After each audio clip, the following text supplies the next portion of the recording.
जय श्री राम।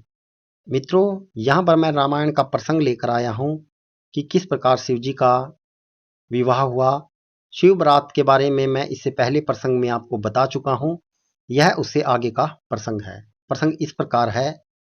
शिव जी का विवाह।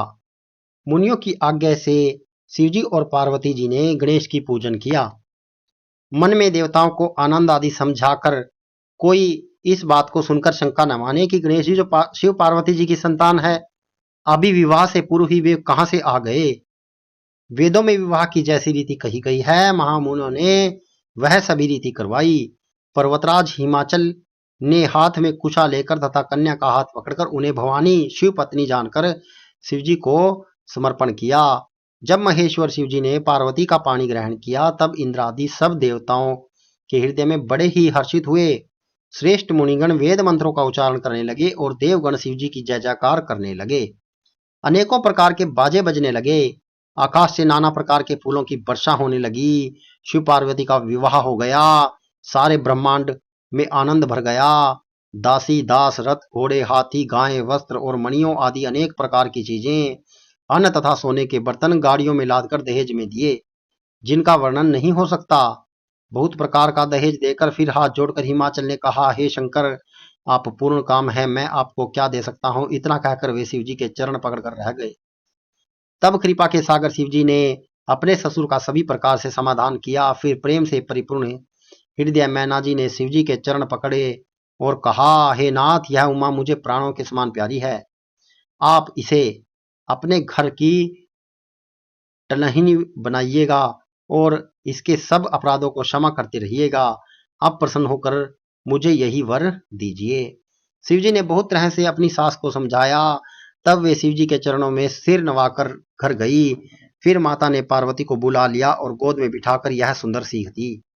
हे पार्वती, तू सदा शिव जी के चरणों की पूजा करना। नारियों का यही धर्म है कि उसके लिए पति ही देवता है और कोई देवता नहीं।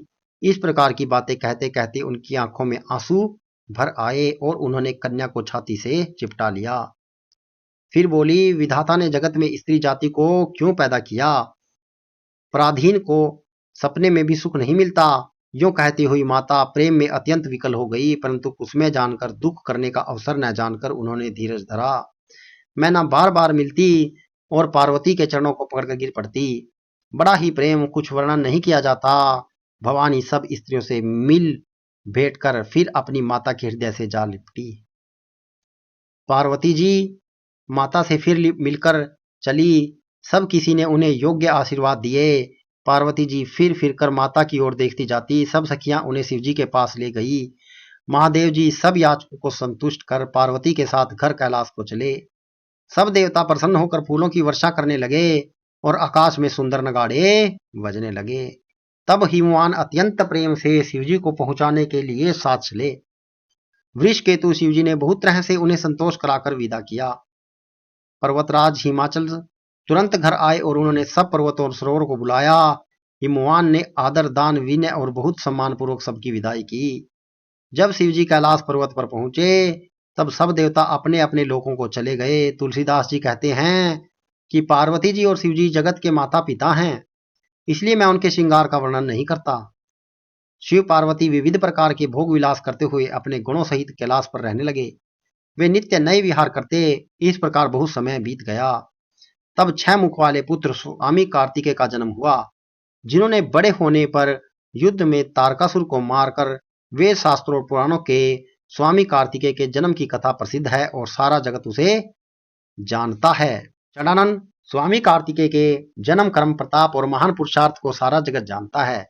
इसलिए मैंने विष केतु शिव जी के पुत्र का चरित्र संक्षेप में ही कहा है। शिव पार्वती के विवाह की इस कथा का जो स्त्री पुरुष कहेंगे और गाएंगे, वो कल्याण के कार्यों और विवाह आदि मंगलों में सदा सुख पाएंगे। गिरजापति महादेव का चरित्र समुद्र के समान अपार है, उसका पार वेद भी नहीं पाते। तब अत्यंत मंद बुद्धि और गवार तुलसीदास उसका वर्णन कैसे कर सकता है। शिवजी के रसीले और सुहावने चरित्र को सुनकर मुनि भारद्वाज जी ने बहुत ही सुख पाया। कथा सुनने की उनकी लालसा बहुत बढ़ गई। नेत्रों में जल भरकर आया और रोमावली खड़ी हो गई। वे प्रेम से मुग्ध हो मुख से वाणी नहीं निकलती। उनकी यह दशा देखकर ज्ञानी मुनि याज्ञवल्क्य जी बहुत प्रसन्न हुए और बोले, हे मुनीश, आह, तुम्हारा जन्म धन्य है। तुमको गौरीपति शिवजी प्राणों के समान प्रिय हैं। शिवजी के चरण कमलों में जिनकी प्रीति नहीं, वे श्री रामचंद्र जी को स्वप्न में भी अच्छे नहीं लगते। विश्वनाथ श्री शिवजी के चरणों में निष्कपट विशुद्ध प्रेम होना ही यही राम भक्त का लक्षण है। शिवजी के समान रघुनाथ जी की भक्ति का व्रत धारण करने वाला कौन है, जिन्होंने बिना ही पाप के सती जैसी स्त्री को त्याग दिया और प्रतिज्ञा करके श्री रघुनाथ जी की भक्ति को दिखा दिया। हे भाई, श्री रामचंद्र जी को शिवजी के समान कौन प्यारा है। मैंने पहले ही शिवजी का चरित्र कहकर तुम्हारा भेद समझ लिया। तुम भी श्री रामचंद्र जी के पवित्र सेवक हो और समस्त दोषों से रहित हो।